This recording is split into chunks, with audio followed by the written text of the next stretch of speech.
Pas juste des clashs, c'est une arène, une véritable boucherie verbale, où seul le plus affûté en ressortira en un seul morceau. Bon, maintenant que t'as les codes de tout ça, laisse-moi revenir un petit peu sur l'histoire de notre ligue favorite.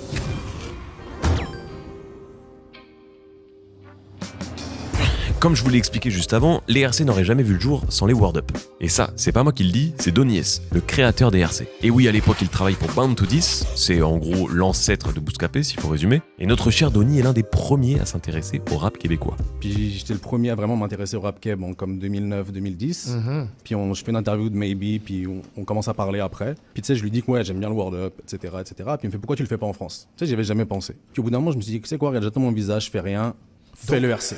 Mais pour monter tout ça, Donny ne va pas être seul. Il va s'entourer de deux personnes. La première étant Srinpo, son petit qu'il avait initié au rap. Enfin, vers 16-17 ans, j'ai rencontré Donny S. Il montait un label indépendant à l'époque, il avait besoin de bras pour l'aider à aller déposer ses mixtapes à Châtelet et compagnie. Donc à ce moment-là, je suis rentré dans son truc, on s'est rencontrés comme ça, on a fait des trucs ensemble, on est devenus potes. Et petit à petit, lui, il m'a pris sous son aile, il m'a fait enregistrer mes premières sessions. Mais deux personnes pour les ambitions portées sur le projet, ce n'est pas assez.